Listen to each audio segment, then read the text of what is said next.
Hi. So this week we've had Hamfest in Newark. For those of you not from the UK, Newark is in the centre of the country, very near to Nottingham. So I went along and I just bought a few little odds and ends really, a few connectors, a couple of cables, but I did buy two things that I'd just like to show you because I think they're pretty good in actual fact. So I'm just going to cut over to the main part and I'll show you what I bought. My new hat. Now I wouldn't normally do a video on a baseball cap with my logo on, but I've got to be honest, this is quality. It wasn't what some people would call cheap. It was $14.95, but it is for a very good quality hat. Let's just show you the label. Hold on, there you go. The cap says Beachfield Original. It's got the instructions in there and whatever, but the embroidery is absolutely first class. It really is. I'll put a link to the company that supplied this.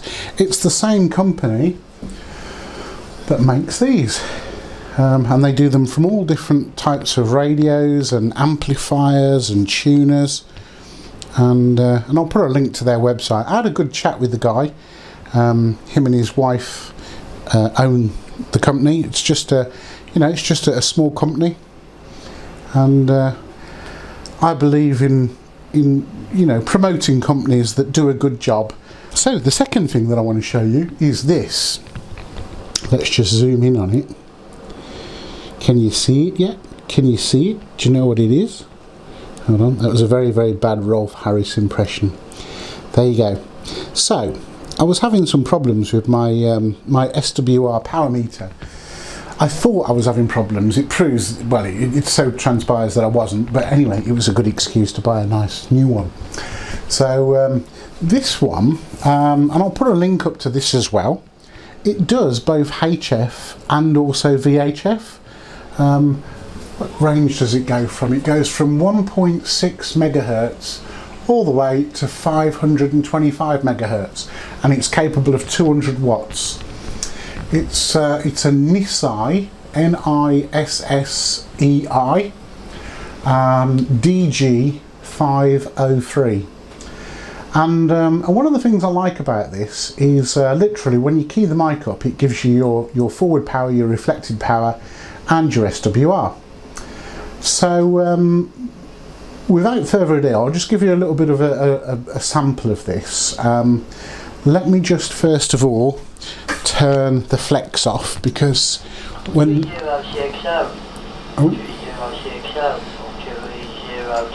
let's just stop the flex from transmitting. Okay, the reason why I do that is sometimes I can draw too much power out of the PSU, because the PSU is powering everything that you can see. Okay, so let's just turn to a frequency.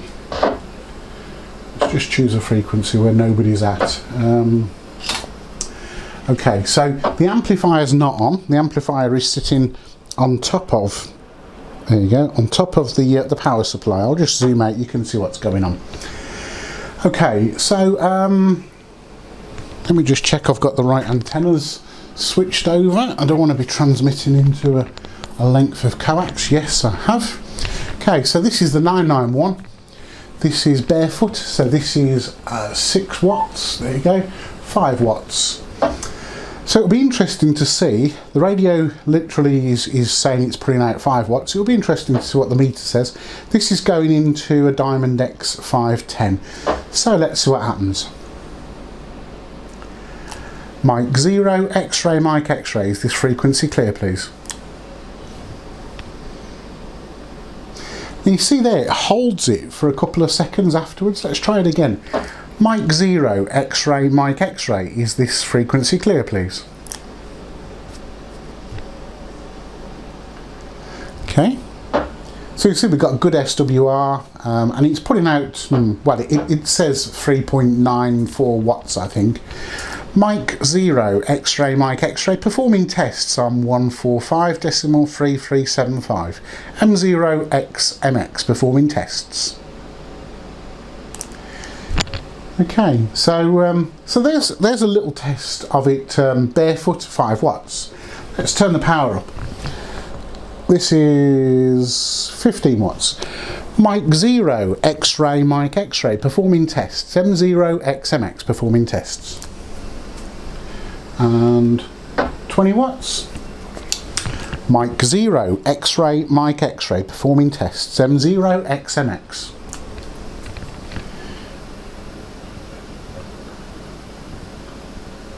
And 30 watts. M0XMX, performing tests.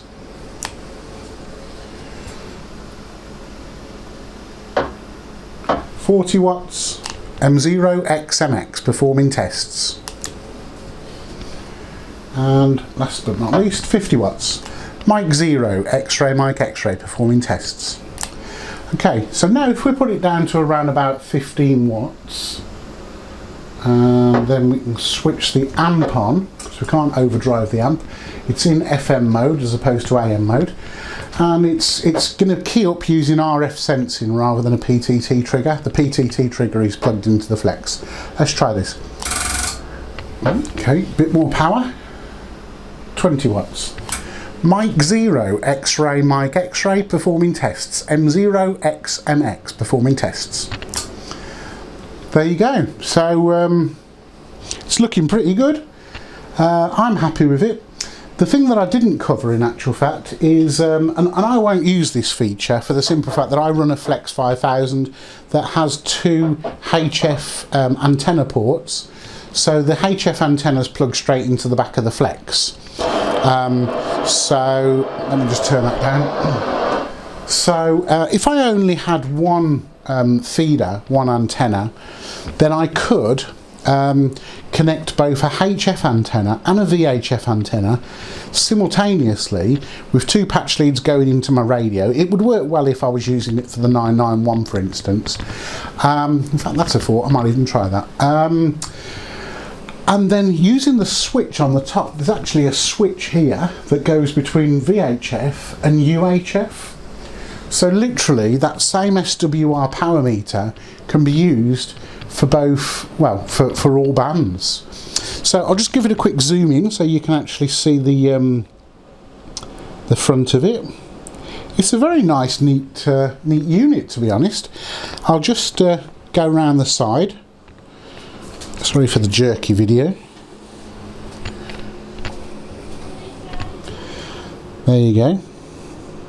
And on the back is 4 SO239s. Okay. So there you go, that's a very quick video. Hope you found it useful. If you're thinking of buying one of these, I've only had it 2 days, but so far I'm really pleased with it. Maybe I'll do a video in a few months and let you know how it's going. So thanks very much for watching.